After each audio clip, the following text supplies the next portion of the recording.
Bom, foi um aquecimento falando sobre afogamento, todo o cenário de afogamento, mas muito da prevenção. Bota a nossa apresentação e o que eu entendo em falar hoje para vocês é um pouco da experiência que a gente tem ao longo dos anos, ao longo de 24 anos, 25 anos trabalhando só com afogamento como médico. Trabalhei eu sou da reserva do Corpo de Bombeiros do Rio de Janeiro, trabalhei na praia de guarda-vidas minha vida inteira ativa, e lá a gente teve a oportunidade de desenvolver, junto com os guarda-vidas, diversos protocolos, entender quais eram as questões que não estavam resolvidas, procurar essas questões no exterior, trazer o que eles tinham de experiência para o Brasil e, principalmente, entender que nós brasileiros temos uma experiência sensacional, incrível, e conseguimos desenvolver coisas incríveis aqui no Brasil, e é o que a gente tem feito ao longo desses anos todos, em vários estados, com um grupo de pessoas. E é isso que eu vou mostrar um pouquinho para vocês. Bom, essa é uma situação que acontece no Brasil diariamente. Tá? Uma criança deixada sozinha, perto de um espelho d'água. A criança, pode ver a criança com fralda, ela não tem mais de 1 ano e meio. No meio aqui? Ok. Então, ela não tem mais de 1 ano e meio, ela está sozinha no tanque, a pessoa que a deixou sozinha não entende o risco que essa criança está passando. E ela fica um grande tempo brincando, atraída pela água, sem a menor noção do risco que ela está correndo nessa situação. Essa é uma situação diária. Aconteceu ontem em Goiânia, uma criança morreu de 1 ano e pouco dentro da piscina, ontem, aqui onde nós estamos. Isso não é uma realidade de Goiânia, é uma realidade de todo o Brasil. E esse é um dos grandes trabalhos, um dos grandes desafios que a gente tem no nosso trabalho dentro da Sobrasa, é exatamente conseguir mudar essa realidade. Né? Esse vídeo é bastante chocante, principalmente para quem tem filho pequeno, né?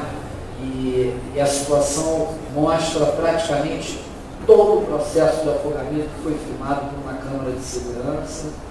E você pode ver todo o processo. Eu não vou nem continuar, porque ele realmente é um vídeo fortíssimo, né? E a criança não morreu, mas eu queria impactar vocês com essa realidade que a gente às vezes esquece que está presente.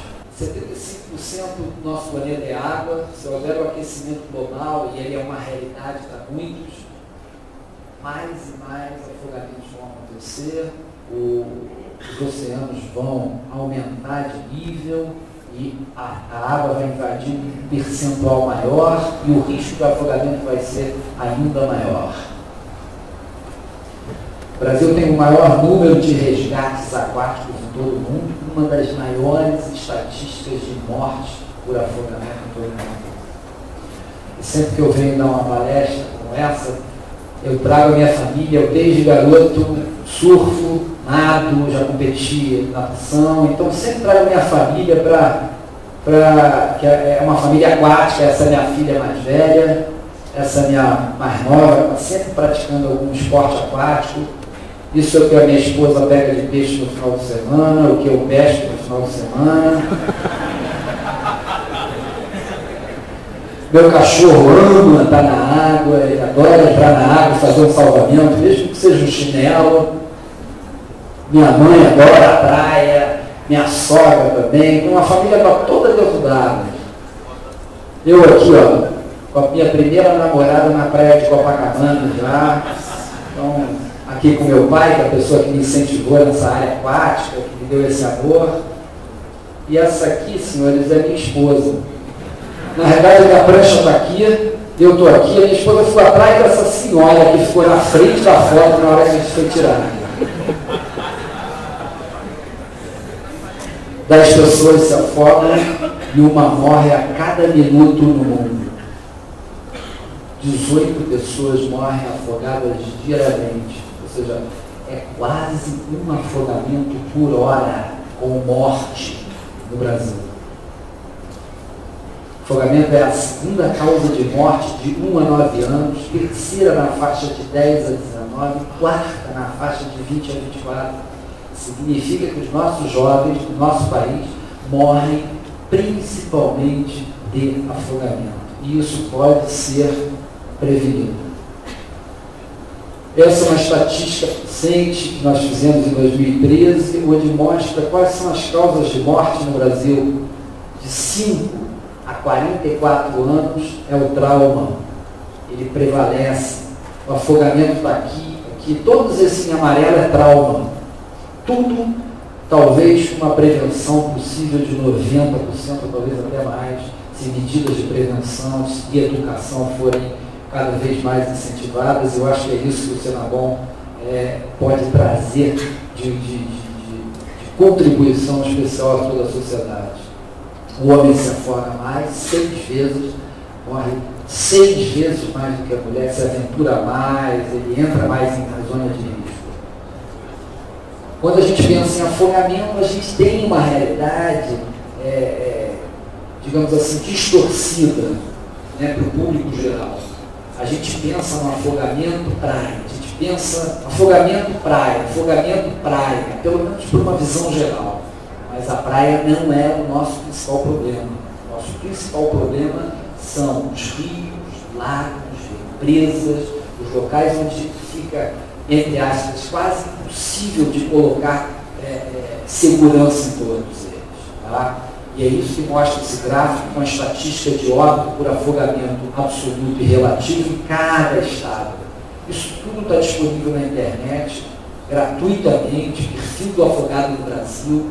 E isso mostra com detalhe cada estado, o seu próprio problema, a sua própria dificuldade, as dificuldades que a gente tem. Então, nós temos aqui 90% dos afogamentos com morte ocorrem em águas naturais, sendo em água doce 25%, 20% em represas, 25% em rios, represas 20%, remanso 13%, e aí vai. Então você vê, água doce, 75%, praia, apenas 15%. Por que é tão pouca gente morre em praia, embora seja o local de maior número de salvamentos aquáticos? Porque tem a presença efetiva do guarda-vidas, que na maioria das vezes é feito pelos corpos de bombeiros. Então, mostrando a importância de alguém estar ali naquele local, guardando a vida, tomando atitudes de prevenção o tempo todo. Isso é muito importante. Eu queria assinalar aqui, ó, nas águas não naturais, que é apenas 8,5%, as piscinas, que é o que esse projeto, campanha Piscina Mais Segura, fala, ela é apenas 2% de todo esse contexto. Caramba, ela parece muito pouco diante de todas as mortes que acontecem no Brasil, mas ela é a mais impactante.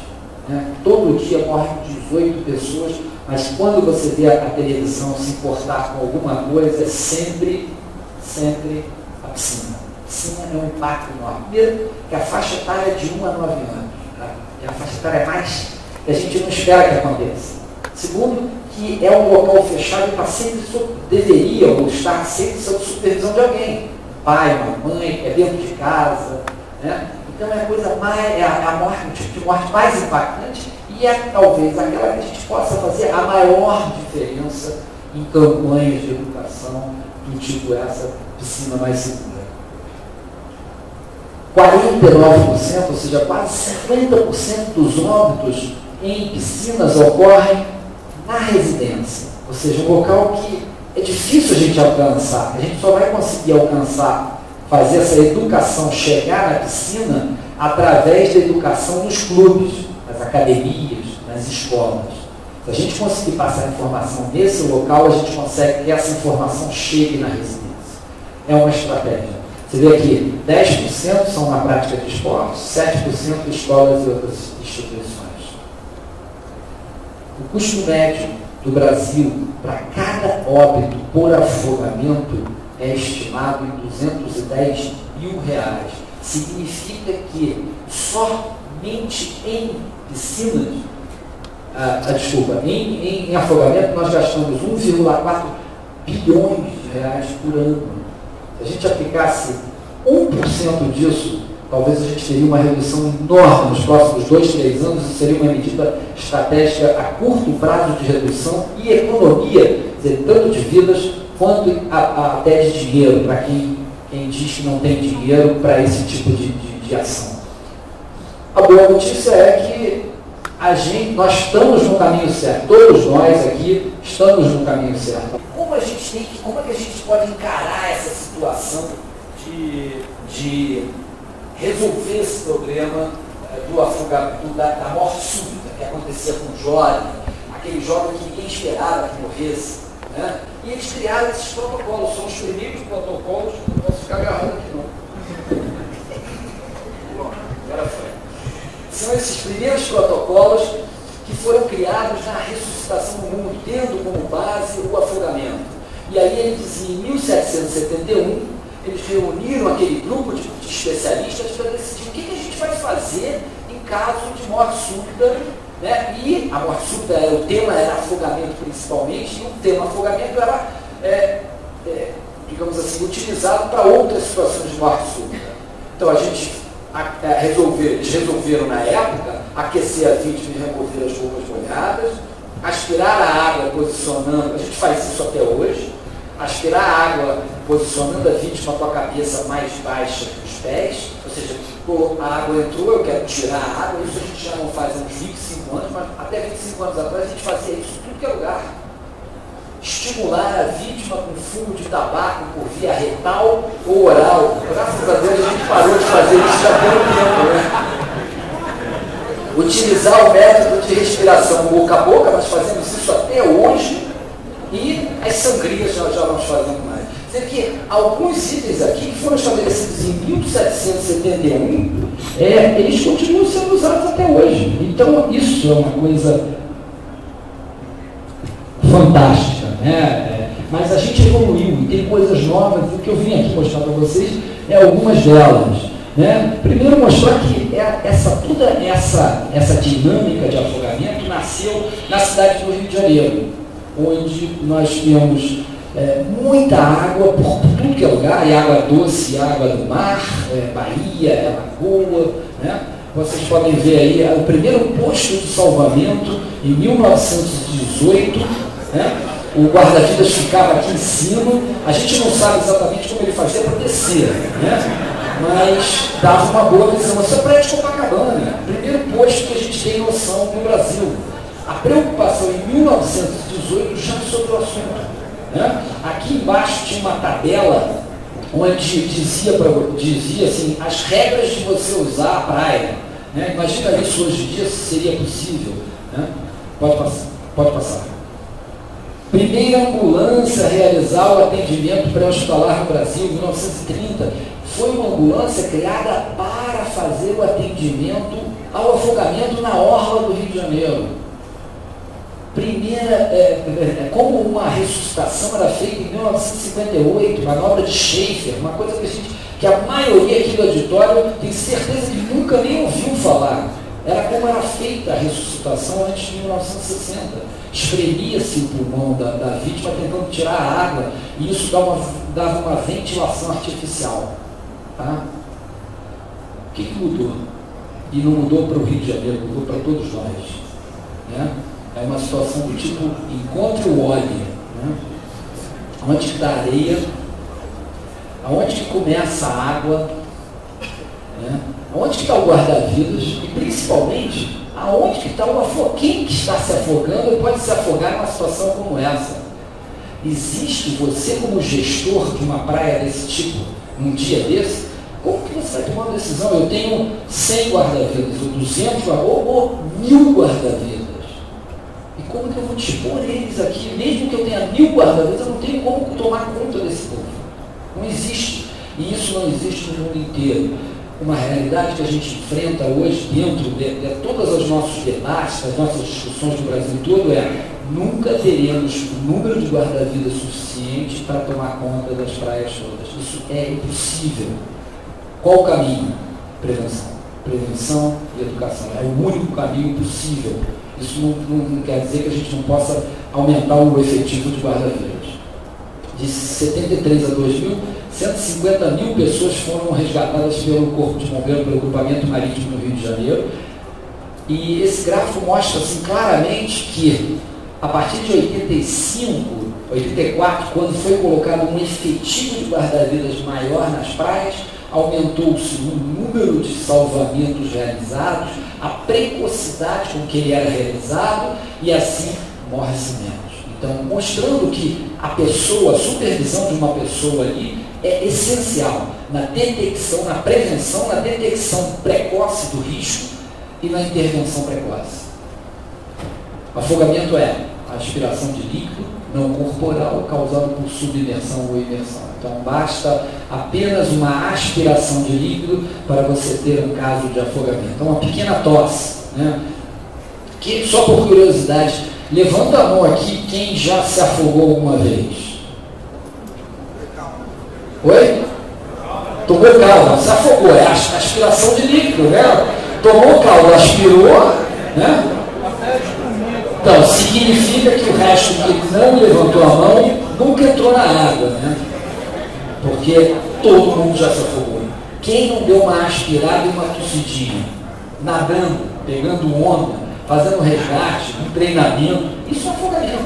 Só que no momento em que você se afoga, você sabe nadar, aquilo foi uma coisa momentânea, você reestabiliza em segurança, não vai acontecer mais nada. Imagina o afogado, aquele camarada que começou a ter esse desespero de aspirar e aquilo não vai parar porque ele também não sabe nadar. É uma situação crítica, e leva muito pouco tempo.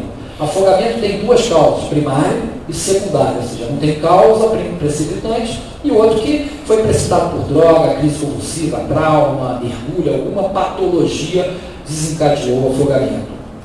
E sempre pergunto, tem diferença entre afogamento de água doce e água do mar? Não tem diferença. O prognóstico é o mesmo, o tratamento é exatamente o mesmo.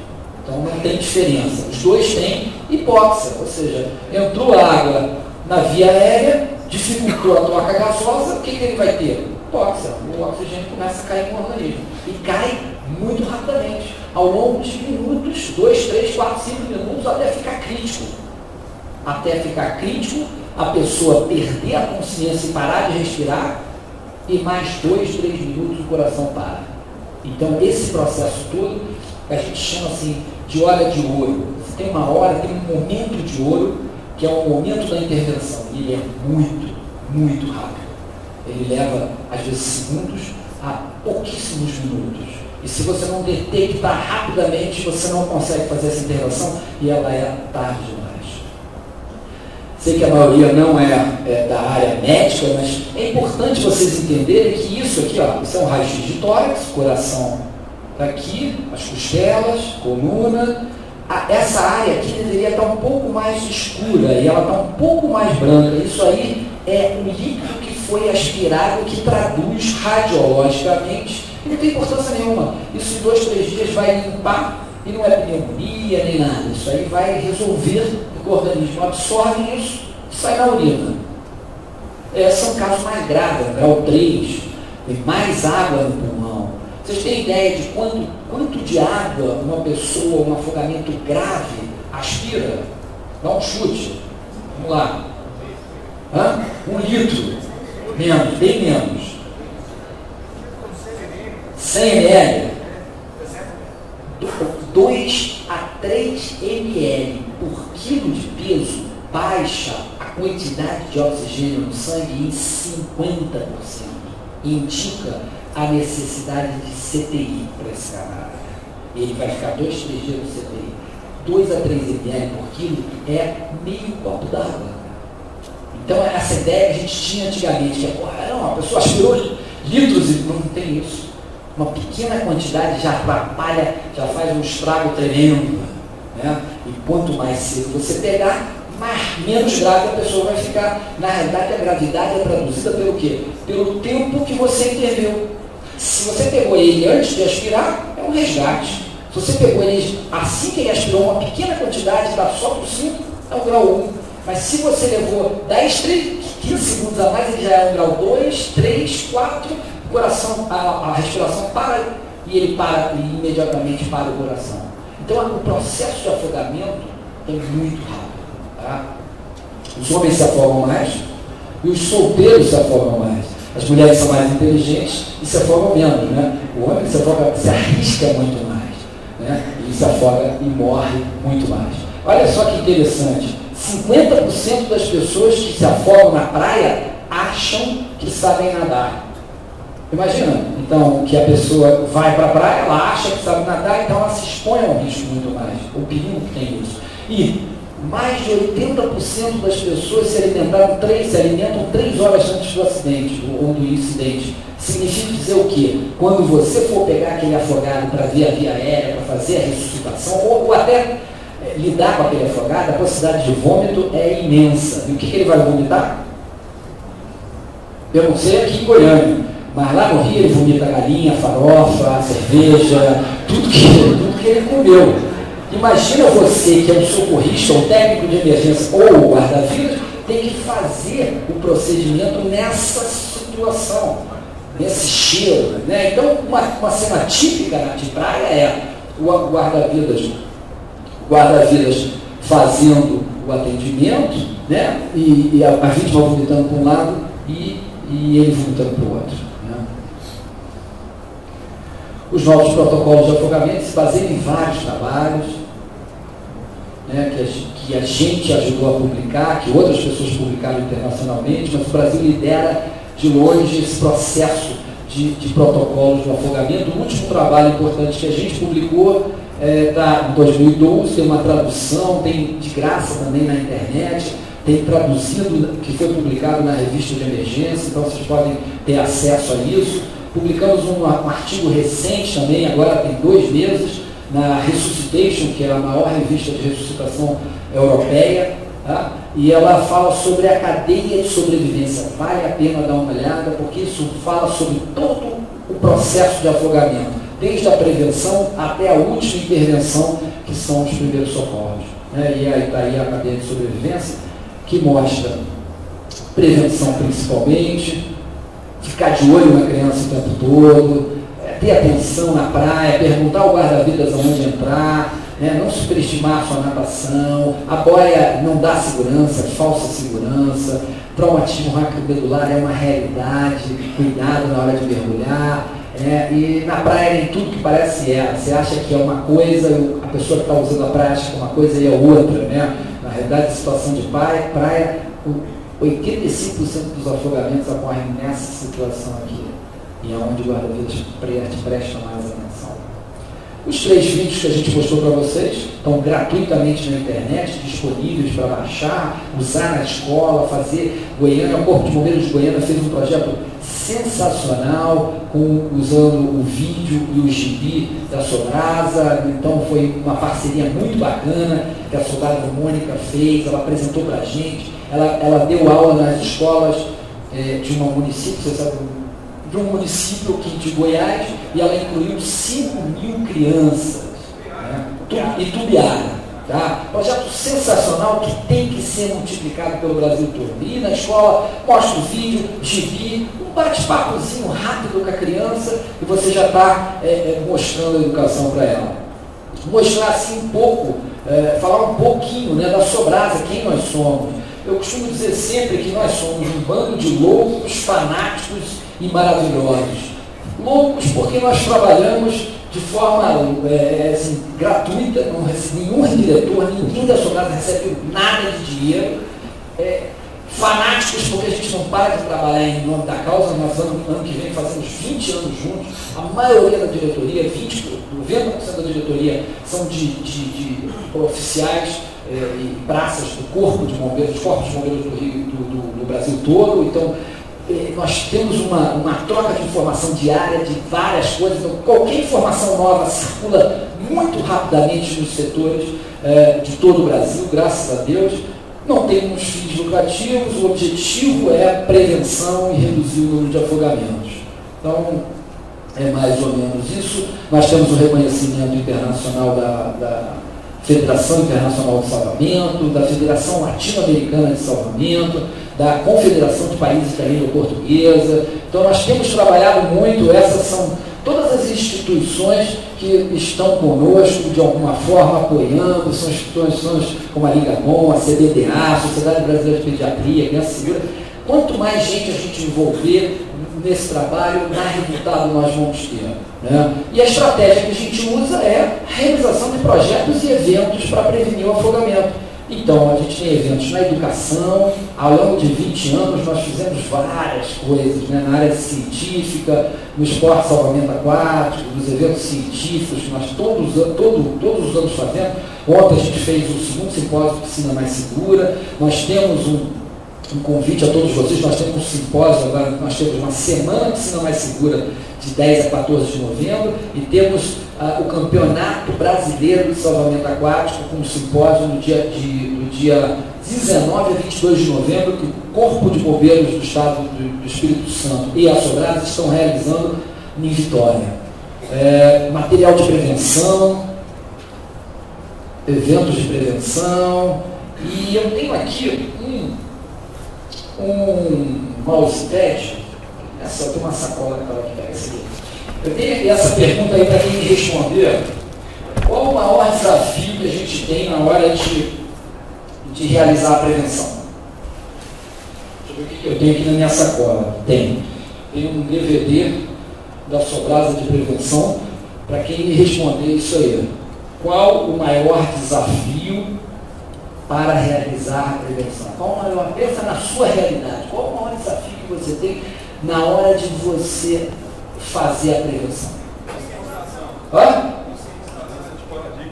Conscientização, passa por isso, mas tem uma resposta mais precisa. Educação. Oi? Educação. Também é mais ou menos isso, mas tem um outro aspecto muito importante. Oi? Não entendi. Não. Todas essas que eu estou falando ajudam, mas tem uma que é fundamental.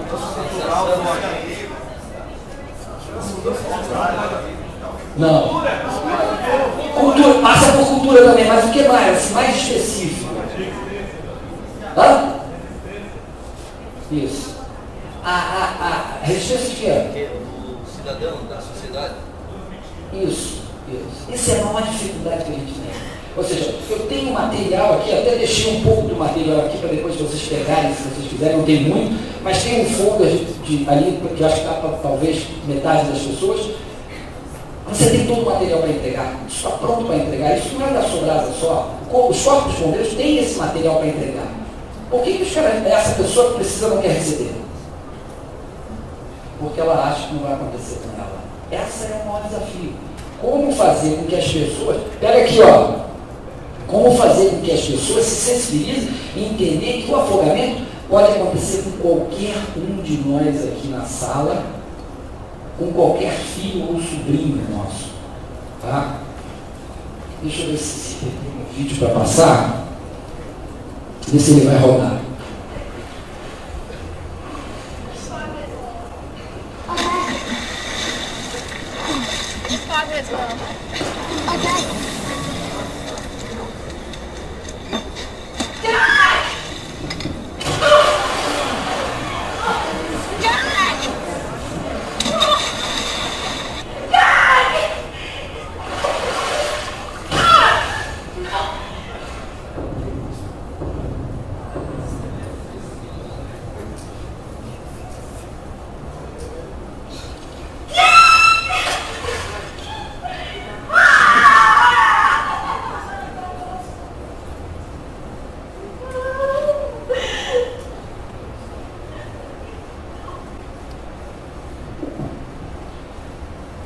A gente tem que quebrar, essa é uma barreira que a gente não conseguiu ainda quebrar. Ou seja, a gente só vai entregar essa mensagem para a pessoa se a gente conseguir quebrar essa barreira. Essa barreira é extremamente importante para a gente quebrar, para a gente passar o que a gente tem aprendido ao longo de todos nós, ao longo de anos que a gente sabe que funciona e a gente não consegue entregar esse produto para a pessoa que precisa utilizar ela.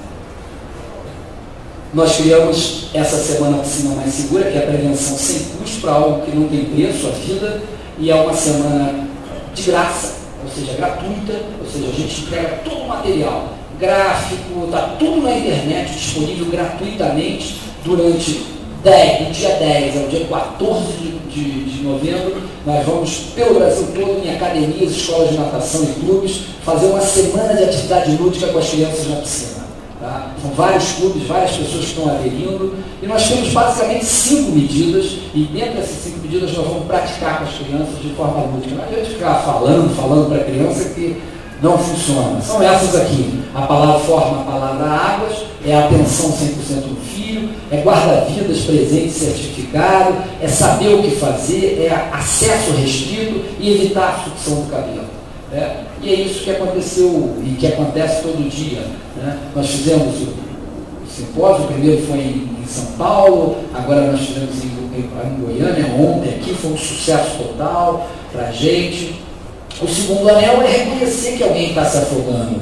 E aí pedir a alguém que chame outra pessoa. A observação antes até da pessoa entrar na água pode evitar 80% a 90% do afogado. Então o guarda-vidas quando está na praia, ele sabe, olha, aquele camarada está descendo o ônibus ali, ó, aquele é o afogado, está na cara ali, ó.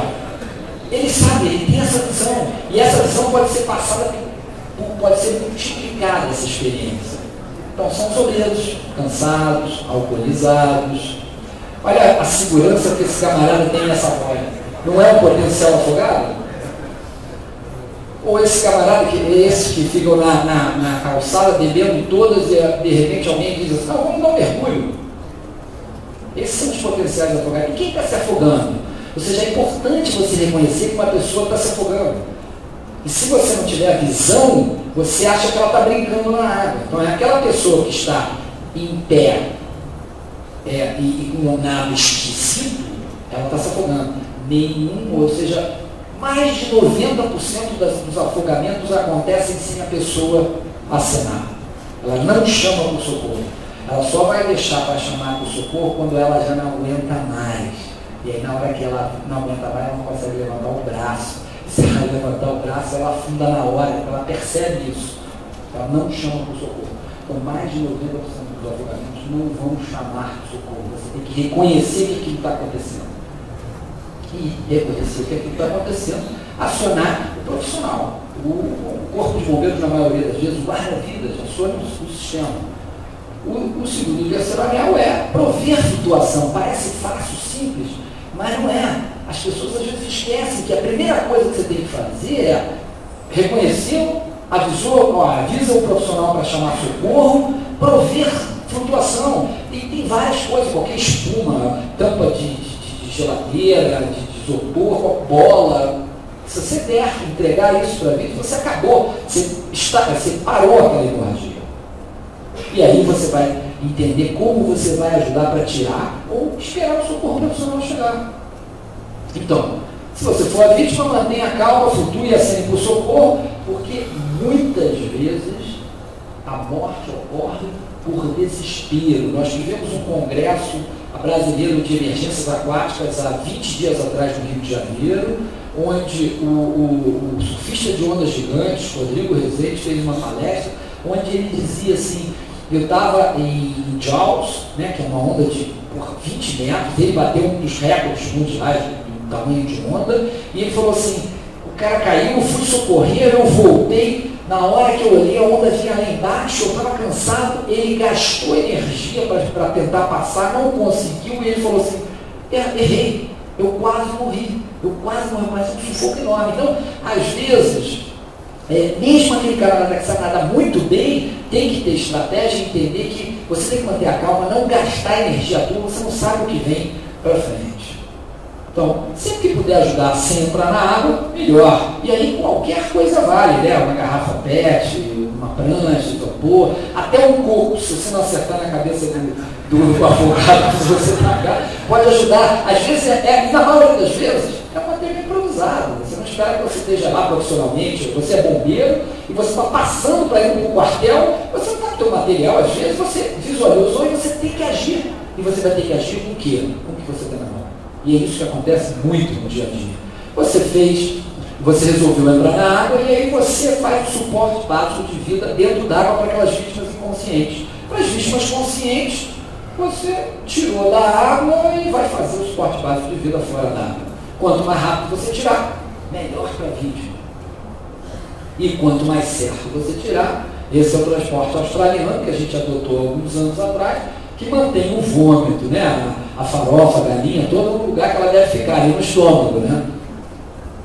E o último anel é o suporte básico e avançado de vida, que começa por, como todo mundo, checar a resposta da vítima, botando tronco e cabeça no mesmo nível da água, ou seja, a gente não tenta mais tirar a água, né?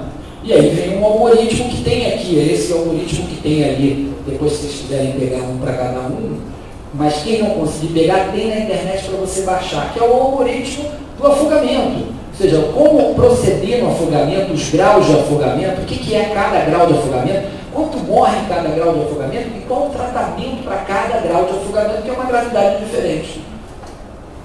E o suporte avançado de vida, que chega logo depois, que deve ser acionado, e quais as indicações para você acionar o suporte básico de vida, que pode ser através de uma ambulância ou de um helicóptero.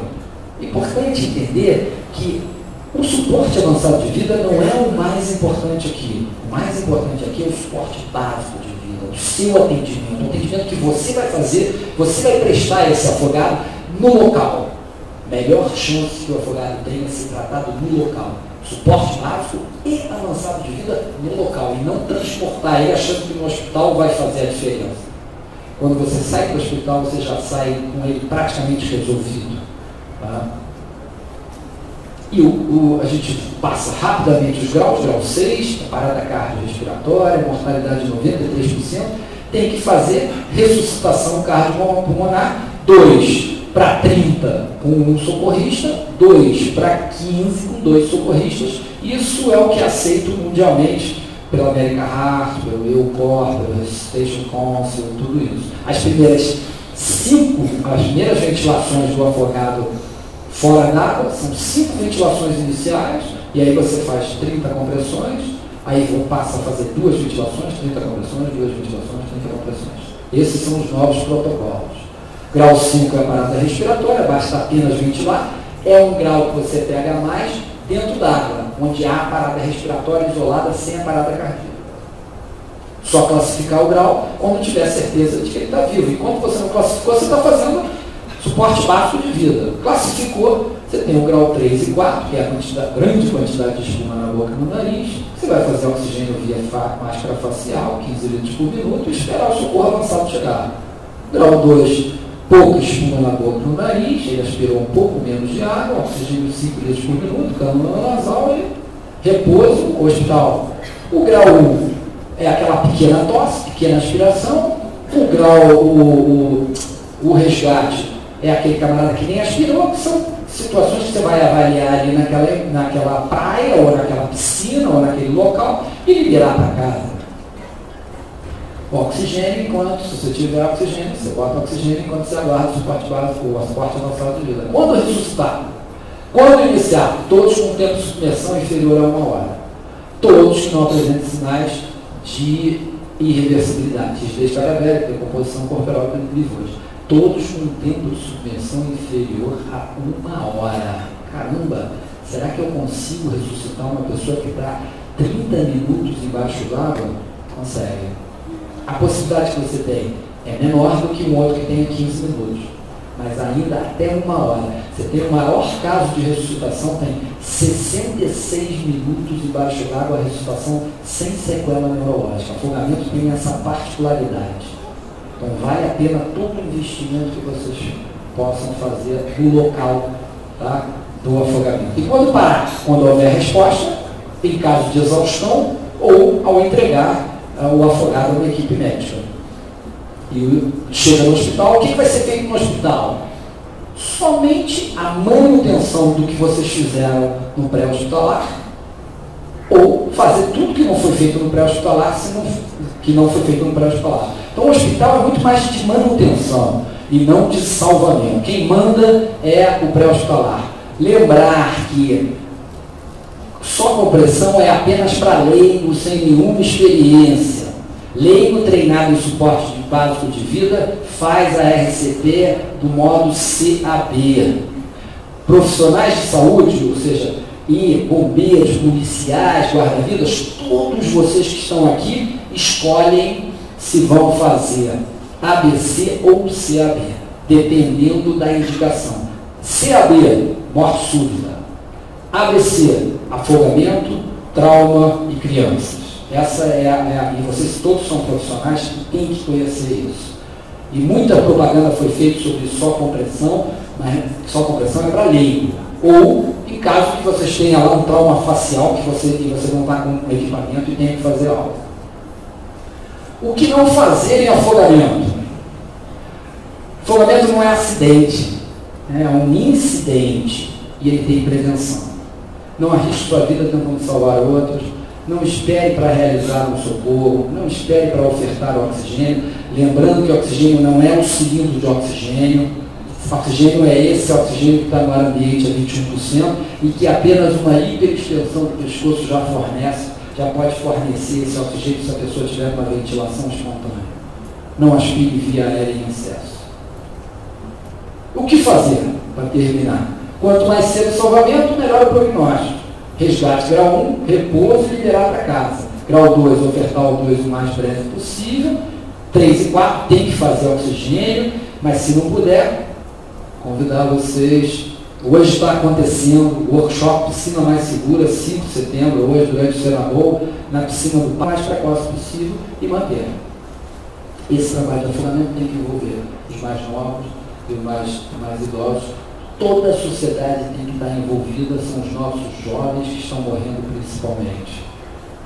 Essa situação, uma criança, 9 anos de idade, em estado vegetativo persistente, ressuscitada, uma situação, se afogou numa situação de pós um almoço, todo mundo foi dormir, ela ficou lá e se afogou e foi ressuscitada e está com um estado vegetativo persistente. Essa é a situação que a gente quer evitar, essa dor, essa cicatriz que não fecha. Esse é o nosso sonho, esse é o sonho que a Sobrasa vem lutando, nesse grupo de loucos, fanáticos e maravilhosos, e a gente vem lutando assim, a ano que vem faz 20 anos. Convidar vocês para cursos online gratuitos, é só entrar na internet, fazer o cadastro, suporte básico de vida, emergência aquática, tudo gratuito, tá? Informação, tem um conteúdo gigantesco de informação. Convidar vocês para curtir a Sobrasa, tá? Tem sempre gente trocando informações. Eu fui um afogamento, eu fiz isso, o que você acha disso? Você vai ter opiniões de todo o Brasil para as situações que você está encontrando. E agradecer a paciência de vocês de me aturar. Tá?